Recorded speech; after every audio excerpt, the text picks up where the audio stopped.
Not your average tabletop. Woohoo!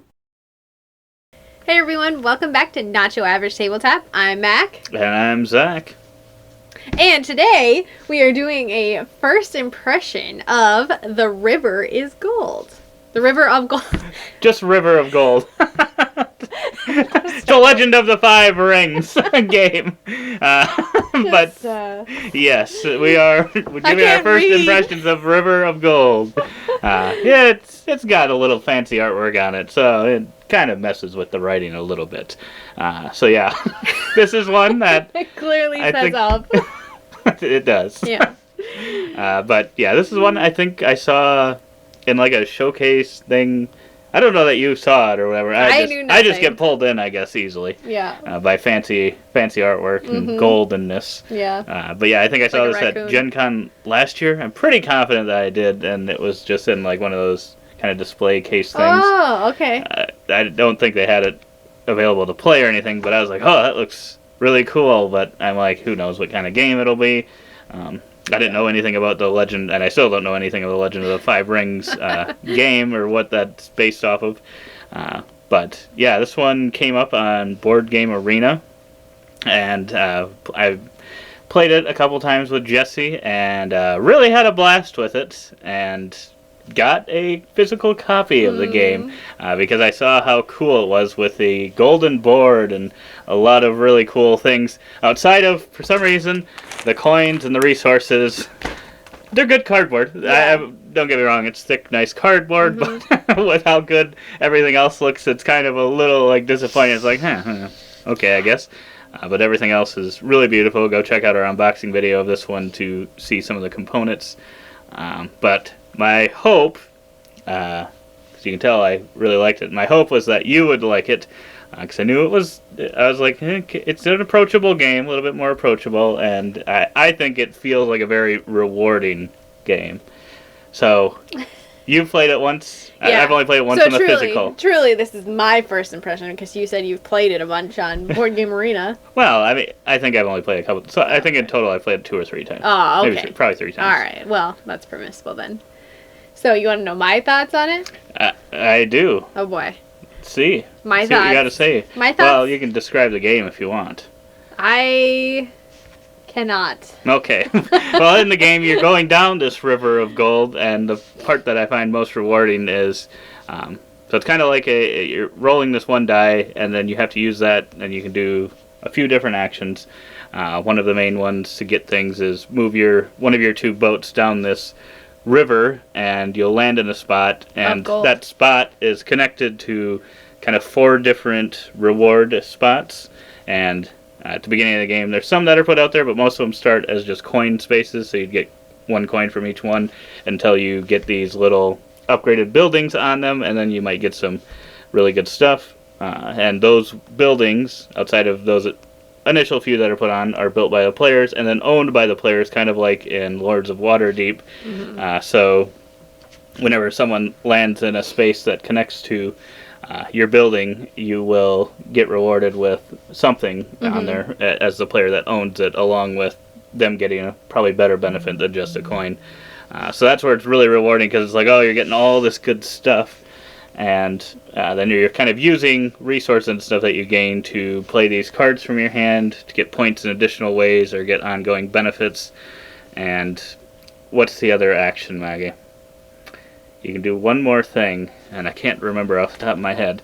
You but yeah. Build, sail, and deliver. Oh yeah, building. Building those buildings out there is one of the biggest parts of the game as well, because you're going up. There's tracks related to all 6 different sides of the die, pretty much, and you'll be going up there depending on where you build that building.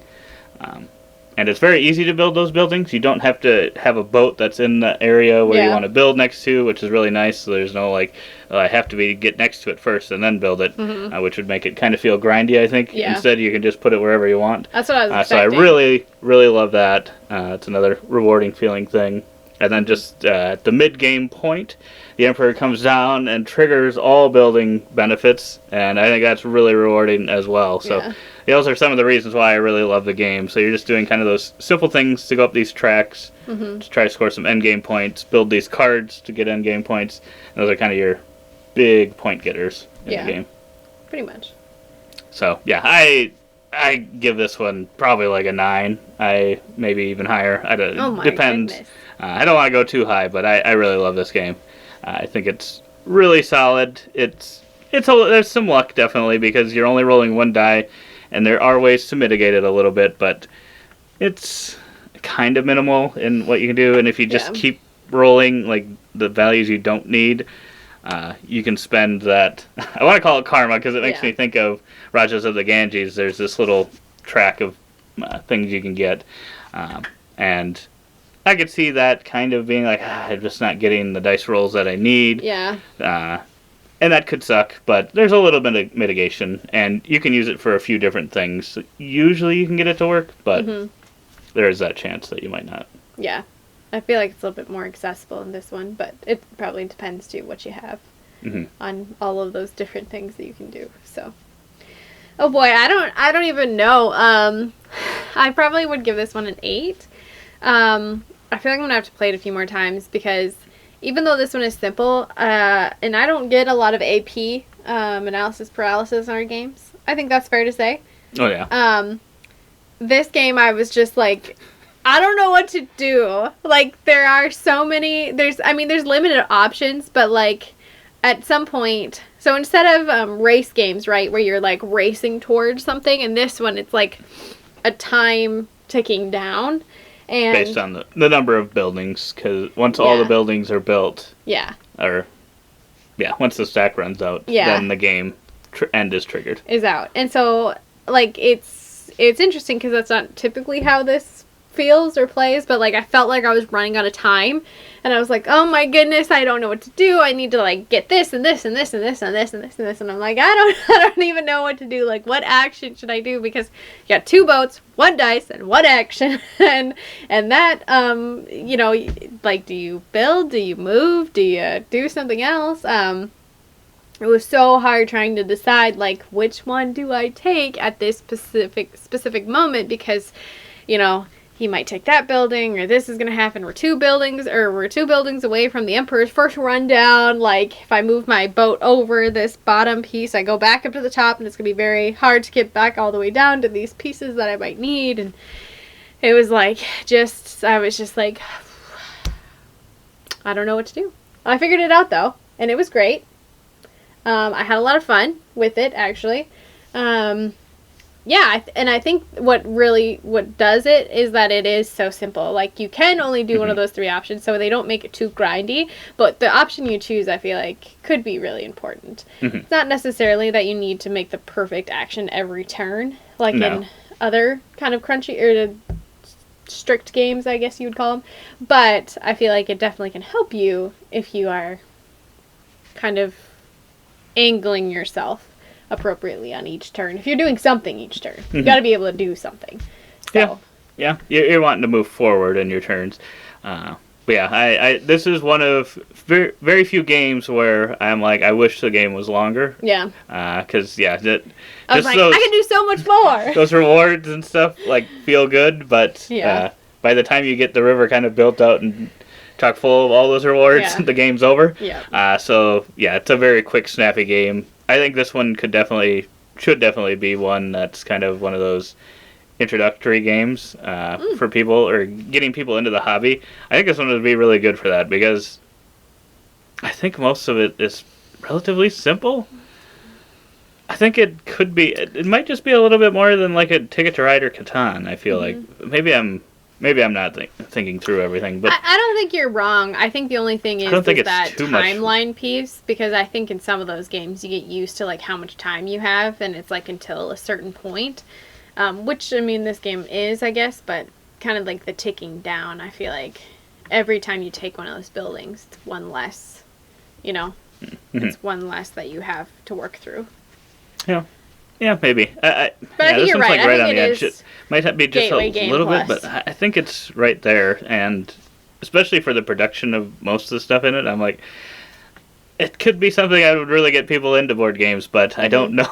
I don't know that this one specifically will go to like stores like Walmart or Target, like some of those, or Amazon. Maybe it will. I hope it does, because I think like the box cover looks really awesome. The artwork in this one's amazing.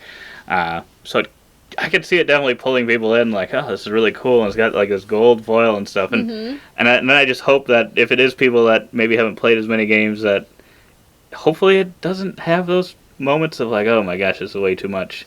I don't know. There might be just a couple things, but yeah. Overall, like Catan, I feel like Catan's similar, and a lot of people play that. Yeah. Similar weight. I feel like you probably are right. I mean, you only got 6 different icons, and the cards I feel like are not that difficult to get. You know, so I think it's approachable. And I like the. I don't know that happens in many games, but I like the card thing where once you do play a card, you get 2 back, and you get to pick one to keep to continue building. Well, you get to pick one out of your whole hand. All that terrible stuff of like spending a turn to get a card. Right. Yeah. So I'm like, hey, that's really cool. It feels rewarding too. It's crazy. It's just a very rewarding game. It is. And yeah, this one might be towards the top of my list at the end of the year for new to me games. So, if you want to see what that list will look like, you better subscribe so you can follow along with that. Yeah. But yeah, any other words on the river? What did you say? Now I don't remember. The river is gold. The river is gold. Well, I think on the game board it is gold, but it is gold. River of cool. Gold. No, I think we kind of summarized it all up greatly. I would just say we recommend it based on our scores, and check it out. Yeah, go check this one out. And on Board Game Arena too, if you don't. Right. If you like to try your games before you buy them, it's on there, and the implementation there is really solid as well. But otherwise, we hope to see you on our other videos, and as always, don't forget to keep on nibbling on our content.